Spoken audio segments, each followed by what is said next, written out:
नमस्कार, मैं रोजी शर्मा मिश्रा और स्वागत है आपका नॉलेज सृजन में। भारत गाथा की सीरीज को आगे बढ़ाते हुए आज हम बात करेंगे सरयू नदी की। सरयू नदी हिमालय के मानसरोवर से निकलकर उत्तरी भारत के गंगा मैदान में बहने वाली नदी है। सरयू नदी के ऊपरी भाग को यानी कि जब यह उत्तराखंड राज्य में बहती है तो इसे काली नदी के नाम से जाना जाता है।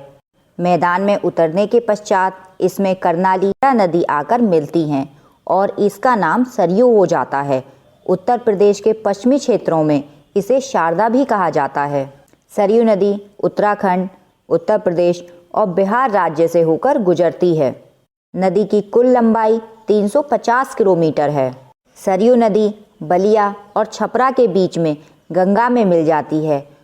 सरयू नदी की प्रमुख सहायक नदी राप्ती है जो इसमें उत्तर प्रदेश के देवरिया जिले के बहरज नामक स्थान पर मिलती है। इस क्षेत्र का प्रमुख नगर गोरखपुर इसी राप्ती नदी के तट पर स्थित है और राप्ती तंत्र की अन्य नदियां आमी, जानवी इत्यादि हैं जिनका जल अंततः सरयू में जाता है। नदी के तट पर बसे हुए नगर में बागेश्वर, सेराघाट, घाट, पंचेश्वर, आजमगढ़, बहराइच, सीतापुर, गोंडा, फैजाबाद, अयोध्या, टांडा, राजे सुल्तानपुर, दोहरी घाट, बलिया, आरा और छपरा हैं। सरयू नदी के तट पर बसा अयोध्या एक अति प्राचीन धार्मिक नगर है।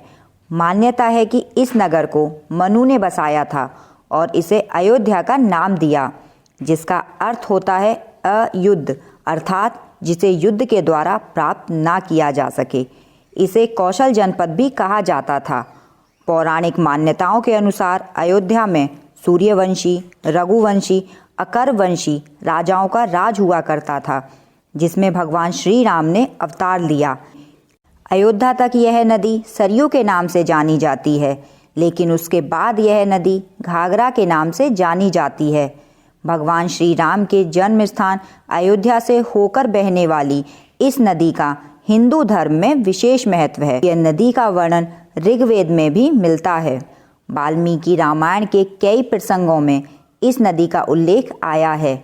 उदाहरण के लिए विश्वामित्र ऋषि के साथ शिक्षा के लिए जाते हुए श्री राम द्वारा इसी नदी द्वारा अयोध्या से इसके गंगा के संगम तक नाव से यात्रा करते हुए जाने का वर्णन रामायण के बालकांड में मिलता है। कालिदास के महाकाव्य रघुवंशम में भी इस नदी का उल्लेख है। बाद के काल में रामचरितमानस में तुलसीदास ने इस नदी का गुणगान किया है। अवधपुरी ममपुरी सुहावनी, दक्षिण दिस बह सरयू पावनी। तुलसीकृत मानस की इस चौपाई में सरयू नदी को अयोध्या की पहचान का प्रमुख प्रतीक बताया गया है।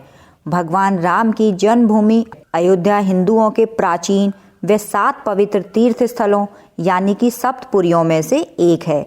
अयोध्या को अथर्ववेद में ईशपुरी बताया गया है और इसके वैभव की तुलना स्वर्ग से की गई है।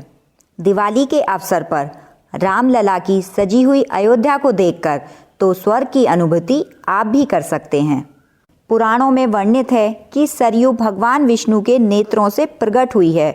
आनंद रामायण के यात्रा कांड में उल्लेख है कि प्राचीन काल में शंखासुर दैत्य ने वेदों को चुराकर समुद्र में डाल दिया और स्वयं भी वहां छिप गया था। तब भगवान विष्णु ने मत्स्य रूप धारण कर दैत्य का वध किया और ब्रह्मा जी को वेद सौंपकर अपना वास्तविक स्वरूप धारण किया। उस समय हर्ष के कारण भगवान विष्णु की आंखों से प्रेमाश्रु टपक पड़े। ब्रह्मा जी ने उस प्रेमाश्रु को मानसरोवर में डालकर उसे सुरक्षित कर लिया। इस जल को महापराक्रमी वैवस्वत महाराज ने बाण के प्रहार से मानसरोवर से बाहर निकाला।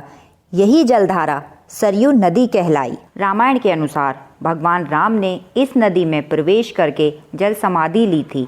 उत्तर रामायण में उल्लेख मिलता है कि भगवान राम के सरयू में जल समाधि लेने पर शिवजी बहुत नाराज हुए। क्रोधित होकर शिवजी ने सरयू को शाप दे दिया कि तुम्हारे जल में आचमन करने पर भी लोगों को पाप लगेगा, तुम्हारे जल में कोई स्नान भी नहीं करेगा। सरयू इस शाप से आहत होकर शिव की शरण में पहुंची और बोली कि मेरे जल में भगवान के जल समाधि लेने में मेरा क्या अपराध है। यह तो पहले से ही विधि का विधान बना हुआ था। शिवजी सरयू के तर्क से शांत हुए और कहा कि मेरा शाप व्यर्थ नहीं जाएगा। तुम्हारे जल में स्नान करने से पाप तो नहीं लगेगा, लेकिन तुम्हारे जल का प्रयोग पूजा में नहीं होगा।